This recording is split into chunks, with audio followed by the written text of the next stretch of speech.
Hey everyone, welcome to the open question. Most people don't think too deeply about the beliefs they inherit. They grow up in homes where certain stories are told, rituals are followed, and questions are discouraged. Not because the answers are clear, but because the questions themselves are inconvenient. Religion has always been more comfortable with obedience than with doubt.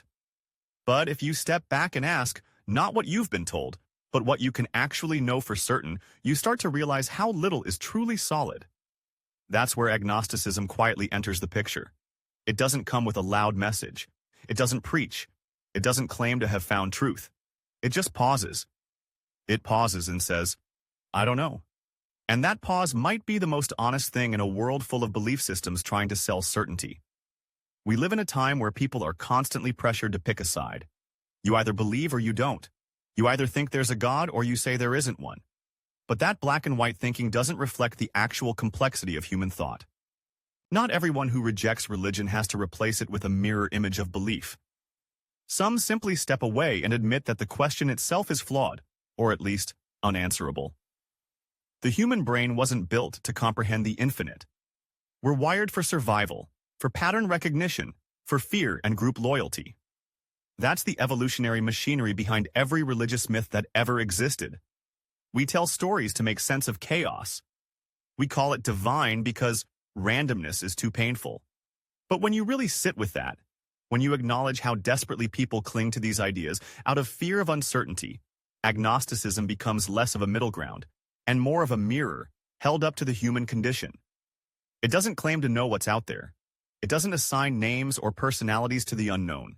It simply admits that the evidence isn't there, that no matter how passionately people feel about their faith, feelings aren't proof.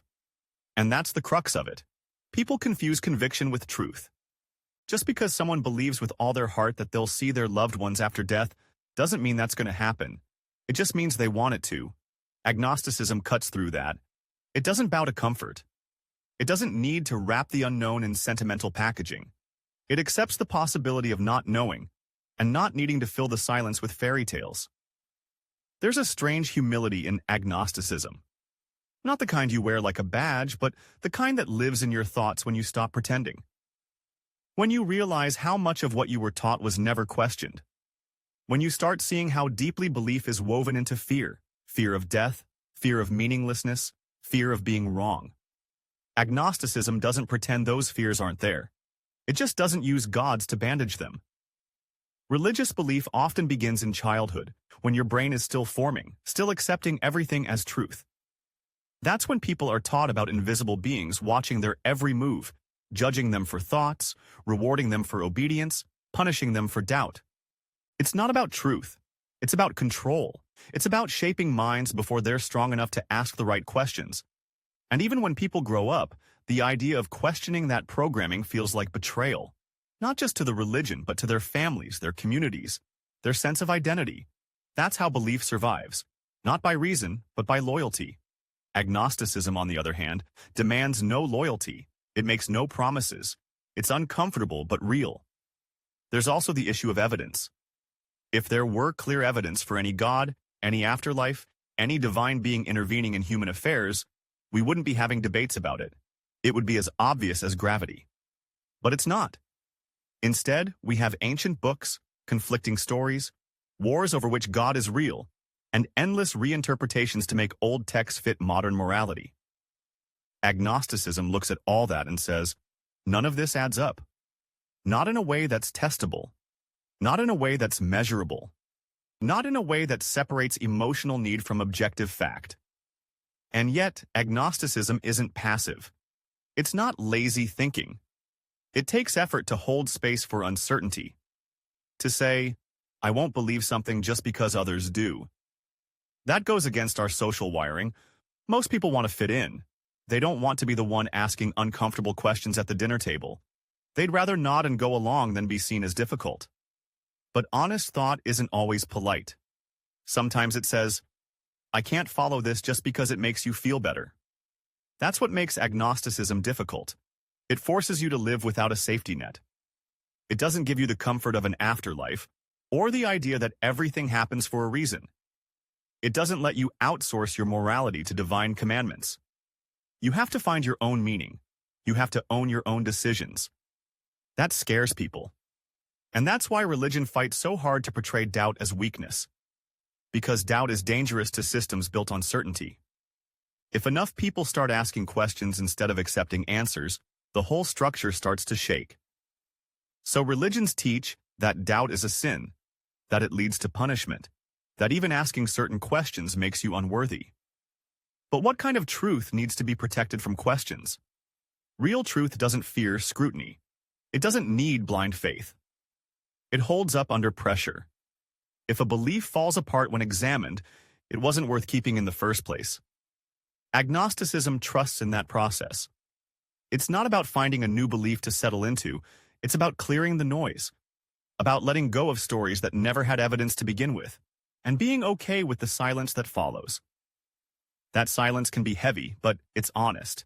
And in that honesty, something new can grow, something that doesn't need to be wrapped in myth. Most religions are reactive. They were created in times when we didn't understand the world. Lightning meant gods were angry. Disease meant we were being punished. Rain meant blessings. Everything was personalized, spiritualized, and moralized. But now we know better. We have science. We have data. We can trace causes and effects without needing invisible beings to explain them. And yet, belief persists. Not because it has proof, but because it fills a psychological gap. That gap is real. But agnosticism doesn't pretend to fill it with illusions. It admits the gap is there.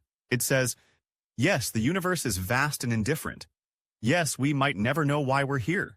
But that doesn't mean we should make up answers. People often accuse agnosticism of being indecisive. But indecision isn't the same as intellectual honesty. Agnosticism isn't about being stuck.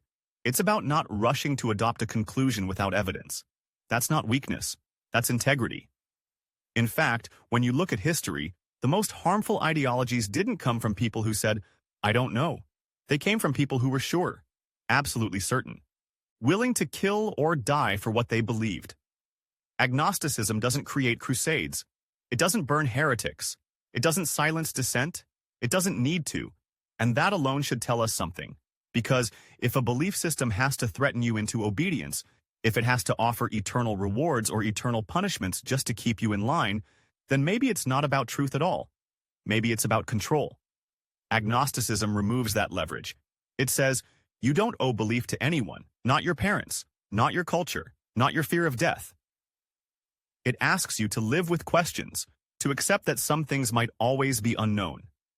And that's hard, but it's also real. In a world where people are constantly trying to sell you answers, politicians, gurus, priests, influencers, it's rare to find a stance that doesn't need to sell you anything. Agnosticism just sits quietly in the back of the room, reminding you that it's okay not to know.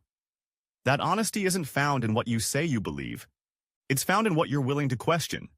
And that's what makes it powerful. Thanks for watching, and I will see you next time.